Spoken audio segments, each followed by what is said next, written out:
दोस्तों, भगवत गीता केवल एक पुस्तक नहीं है, यह जीवन जीने की कला है। जब अर्जुन जीवन की सबसे बड़ी उलझन में थे, तब भगवान श्री कृष्ण ने उन्हें ऐसा ज्ञान दिया जो आज भी करोड़ों लोगों को सही मार्ग दिखा रहा है। आइए जानते हैं गीता के कुछ ऐसे अनमोल विचार जो आपकी सोच बदल सकते हैं।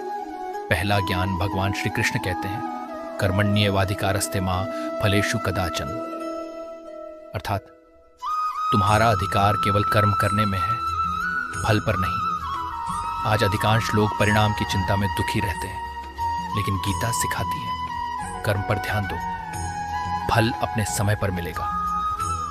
दूसरा ज्ञान, श्री कृष्ण कहते हैं, मनुष्य स्वयं अपना मित्र है और स्वयं अपना शत्रु।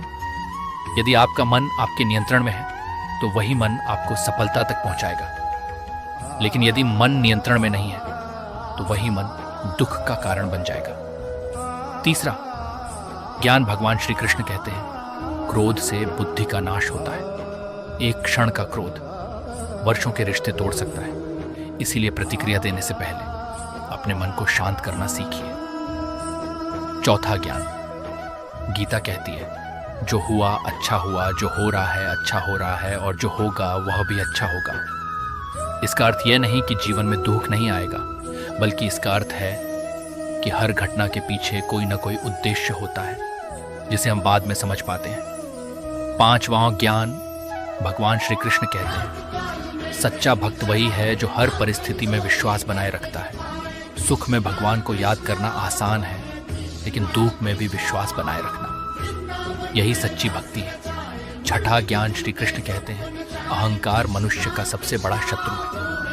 जब इंसान स्वयं को सबसे बड़ा समझने लगता है, तब उसका पतन शुरू हो जाता है। विनम्रता ही सच्ची महानता की पहचान है। सातवां और सबसे बड़ा ज्ञान भगवान श्री कृष्ण कहते हैं, सर्वधर्मान परित्यज्य मामेकम शरणम व्रज, अर्थात सभी चिंताओं को छोड़कर मेरी शरण में आओ, डरो मत, मैं तुम्हारा कल्याण करूंगा। दोस्तों, भगवत गीता का सार केवल इतना है कि अपना कर्म ईमानदारी से करो, मन को शांत रखो, अहंकार से दूर रहो और भगवान पर विश्वास बनाए रखो, क्योंकि जब जीवन में कोई साथ नहीं होता, तब भी भगवान आपके साथ होते हैं।